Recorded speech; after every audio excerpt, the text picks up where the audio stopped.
édition 10, 10 minutes pour revenir sur les faits saillants de l'actualité, du lundi au vendredi, tous les matins et tous les soirs entre 10h et 10h10 sur la télévision nationale d'Haïti.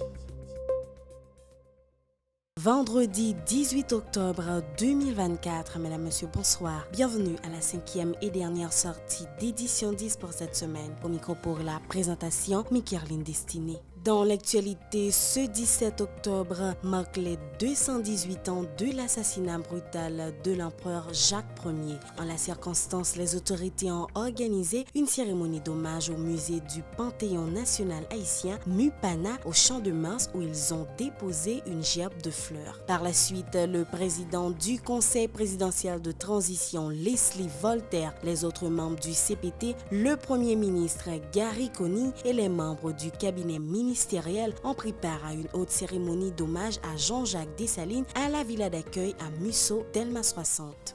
Dans ses propos, l'architecte Leslie Voltaire a parcouru à vol d'oiseau l'histoire nationale marquée par la guerre de l'indépendance, notamment menée par Jean-Jacques Dessalines. Il a dénoncé le complot qui avait abouti à l'assassinat de l'empereur, indiquant que le temps est venu de renoncer à de telles pratiques. Plus loin, il a appelé au respect de l'idéal dessalinien dans l'optique de faciliter le progrès du pays. Suivez un extrait. Sœurs et frères haïtiens, aujourd'hui encore, je m'adresse à vous pour dénoncer l'individualisme qui tend à prendre le pas sur les intérêts du peuple. C'est vraiment contraire au grand projet de la nation haïtienne formulé par Dessalines le Grand et nos héros nationaux, et longtemps rêvé par des générations d'Haïtiens. J'appelle à un sursaut patriotique pour que, plus qu'en apparence, nous, Haïtiennes, Haïtiens, d'ici et d'ailleurs, nous nous élevions à cette dimension de dignité et de responsabilité de notre histoire. Nous avons un grand héritage, un héritage sacré, actuellement en péril. C'est plus que jamais le temps de redonner la place qu'il faut aux valeurs fondatrices de la nation haïtienne. Je ne cesserai jamais de dire que nous valons mieux que ces luttes fratricides. Nous valons mieux que ce désordre qu'on cherche à construire et à installer dans les différents coins du pays. Nous valons mieux que ces discours haineux formulés souvent à l'intérieur comme à l'extérieur du pays.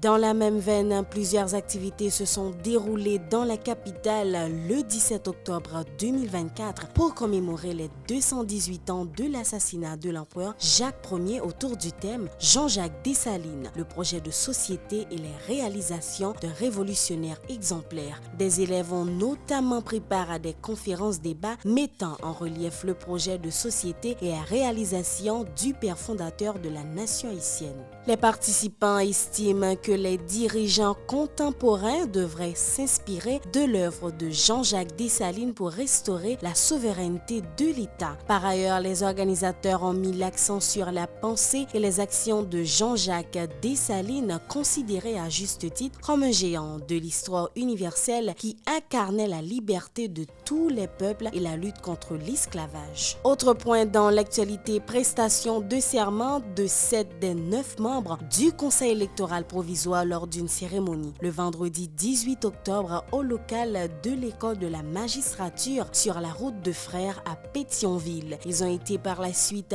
installés dans leurs fonctions au local du CEP. L'organisation du référendum constitutionnel et l'organisation d'élections pour renouveler le personnel politique constituent la principale mission des conseillers électoraux. Présent à la cérémonie, le président du Conseil présidentiel de transition, Leslie Voltaire, a fait remarquer que la mise en place du CEP représente une étape importante dans le dénouement de la crise politique qui bouleverse le pays. Pour sa part, le président de la Cour de cassation de la République, magistrat Jean-Joseph Lebrun, a souligné l'obligation des conseillers d'œuvrer en toute impartialité dans le cadre de leur mission. De son côté, le ministre de la Justice et de la Sécurité publique, Maître Carlos Hercule, a prôné la cohésion au sein de l'institution électorale en vue de faciliter l'accomplissement de sa mission. Lionel Jean-Louis et Théodore Danius nous présentent un extrait.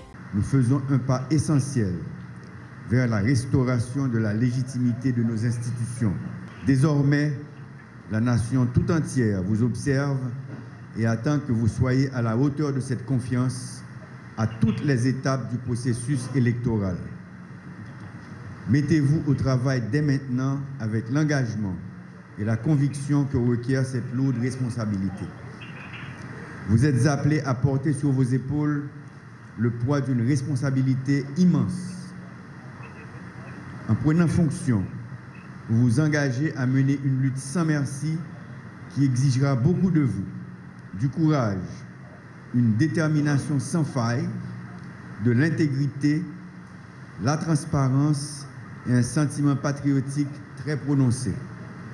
Vous avez la lourde tâche de garantir que chaque citoyenne et chaque citoyen exerce convenablement son droit de vote.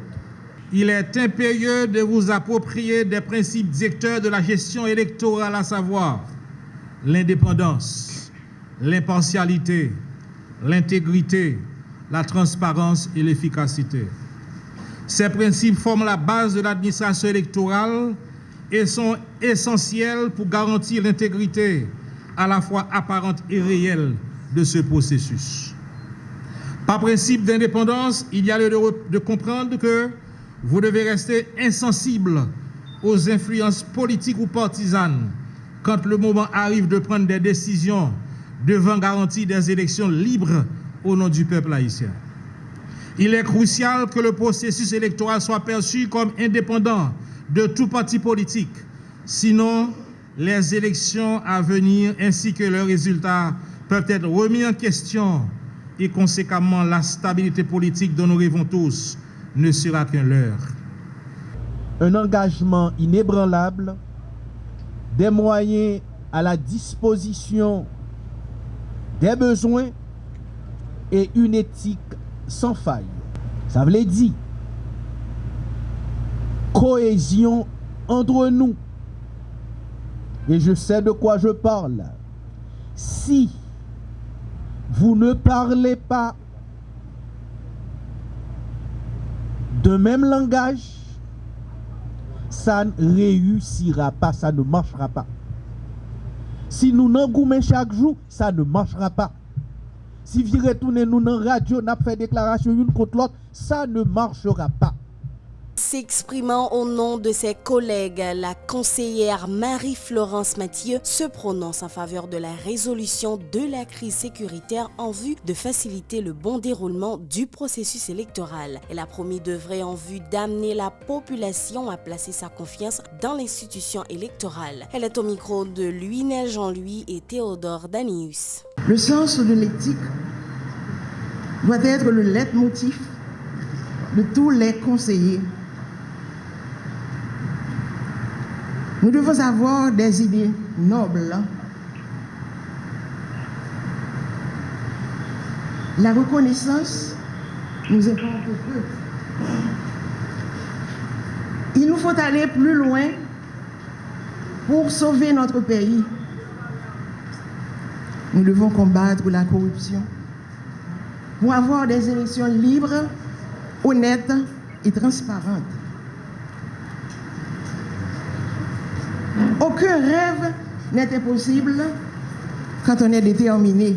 Le Conseil présidentiel de transition et les membres du Conseil électoral provisoire se sont entretenus la veille de la prise de fonction officielle de ces derniers le 18 octobre 2024. L'organisation des prochaines joutes électorales était au menu des discussions. L'occasion pour les deux parties d'évoquer l'urgente nécessité de rétablir un climat sécuritaire favorable à la tenue d'élections à travers le pays. Les informations se poursuivent. Le directeur général du ministère de l'Éducation nationale et de la formation professionnelle, Yves Robelin, accompagné du directeur général du Fonds national d'éducation, Jean-Ronald Joseph, a visité le vendredi 18 octobre un entrepôt de stockage de mobilier scolaire à la Sonapi. Ces matériels destinés aux établissements scolaires publics devraient faciliter l'apprentissage des élèves, a fait savoir Yves Robelin. Pour sa part, le DG du FNE, Jean-Ronald Joseph, a indiqué avoir déjà distribué un lot de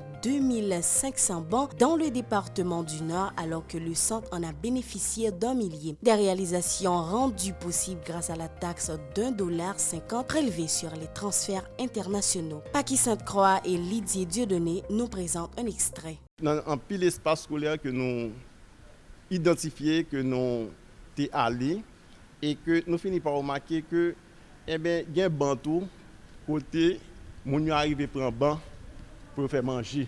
Il y a plus de 10 000 bancs. Tout banc sont là, nous mettre vérifier parce que c'est important. Et m'a dit tout, et ce sont des bancs qui sont destinés aux enfants de l'école fondamentale et de la première année à la 9e année. Par rapport avec chantier émission ministère de l'Éducation nationale et le Fonds national de l'éducation nationale FNE, nous avons passé au marché pour 15 000 mobiliers et malheureusement nous avons un lot qui est infructueux, nous avons été à 13 000 mobiliers.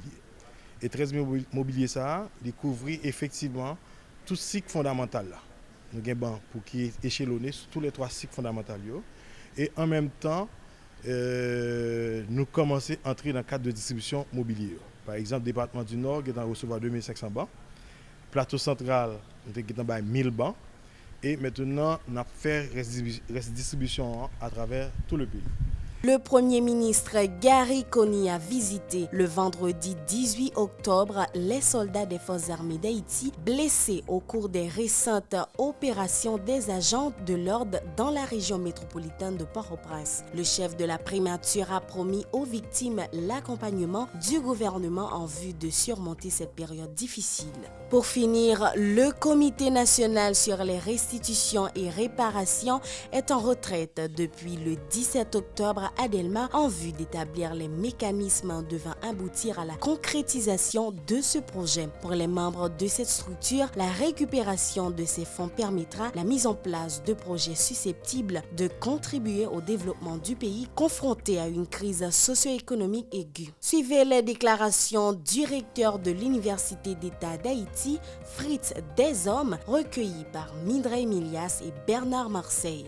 Son initiative universitaire, mais de toute façon, pour des démarche là abouti, une série d'actions, c'est le gouvernement, c'est l'État qui peut prendre.